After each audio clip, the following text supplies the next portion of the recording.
Okay, Unit 1, Mastering the Thesis. What you're doing in this week, in a nutshell, is you're writing your thesis and outline on a topic that you choose from the list that I'm going to present to you. So this week is due the thesis and outline of an essay on that topic. Next week is due the actual essay on that topic. During that time, between this week and next week, you're going to be writing and revising, fine-tuning your thesis and your outline. So that is what we're doing in a nutshell. Choosing a topic, writing a thesis and outline, and hopefully use that same thesis and outline for an essay that you're going to write next week.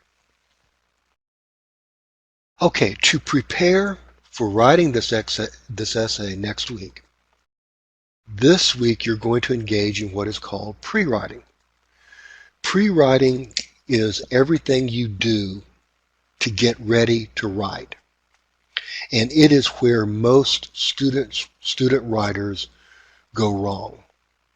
Without spending enough time in pre-writing, you are kind of dooming your writing effort to mediocrity or less failure. All good things come with planning, and that includes a good essay.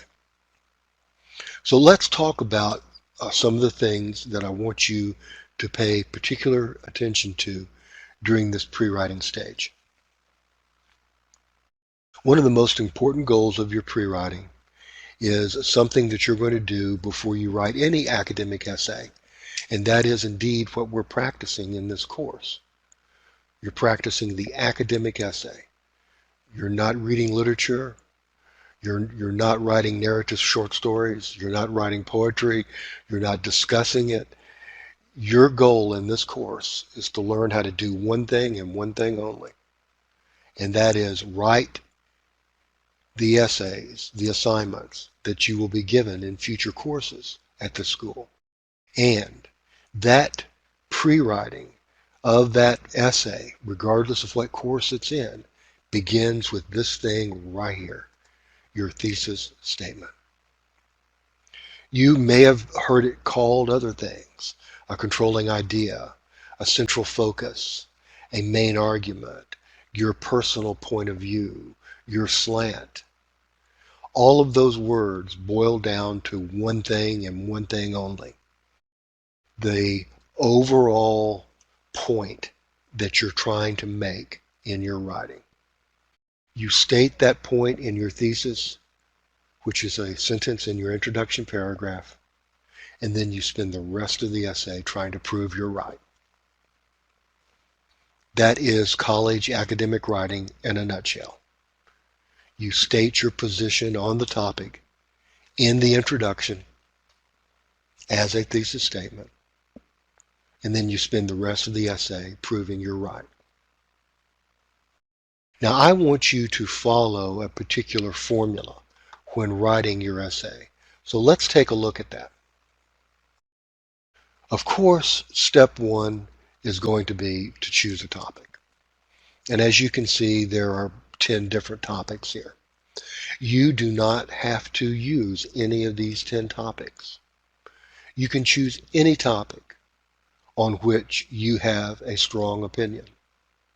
A modern hero, the internet, huge part of our lives, the life changes. You're all adults, so you have been through certain life changes.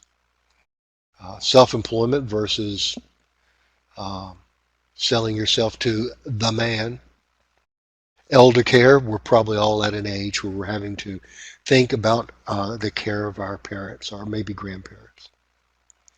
Class reunions, we're probably all at the age where we've been invited to one or two, or three, if we're old enough. Mass shootings, unfortunately, a commonplace episode in our society. Okay, that's step one. Step two. Step two is to follow this formula as you write what's called a strong thesis. A strong thesis is simply one that expresses a clearly held, clearly stated personal point of view. Whether that point of view is on a topic you might get in criminal justice, prison overcrowding, you will need to state a personal point of view on prison overcrowding and justify it with knowledge that you have learned in that course. You might be in education, so you might be given the topic standardized testing. So you have to formulate a clear, rational, defensible point of view or thesis on standardized testing if you are in education. If you're in healthcare, you might be given the topic living wills. You've got to formulate a clear point of view or opinion on living wills as a healthcare professional. That's what a strong thesis is. Now here are some examples of it. Here's the formula. The formula is, first, you write down the topic. As you can see, this student chose the first topic, a modern hero. Write it down. Then you write down your completion of this sentence that you say in your head. You say to yourself in your head, I, David Taylor, I, Stephanie, I, Carlin, I, George, I, whatever your name is. I, David, believe a modern hero is. And then you complete that statement. And however you complete that statement, it's an opinion. Because you're saying, I believe. I, David Taylor, believe a modern hero can be found every day of the week by looking at the people around us. And so I would look at the common everyday hero, the woman in Michigan who interrupted a gang beating. She's a hero. She's also just a nurse. The parent whose child was just diagnosed with terminal cancer.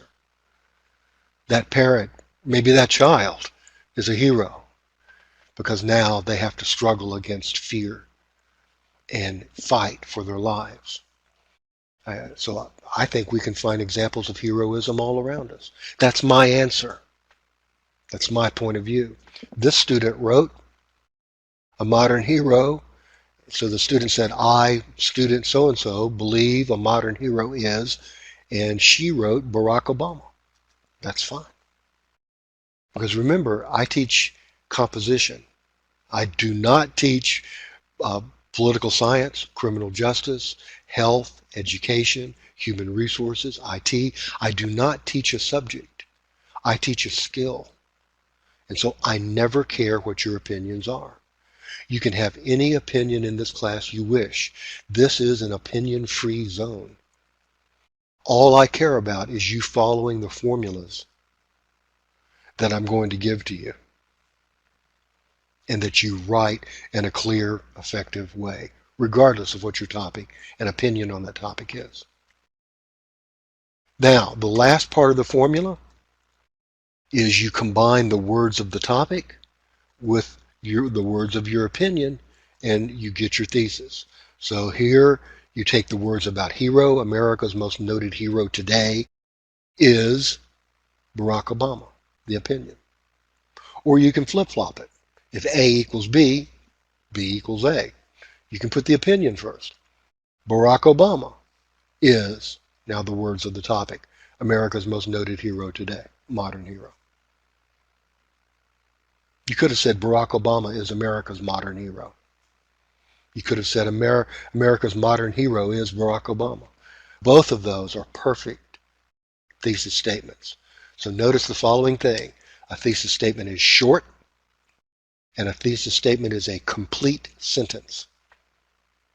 And a thesis statement contains the words of the topic put together with the words of your opinion. Let's do another one. Here, this student chose the internet.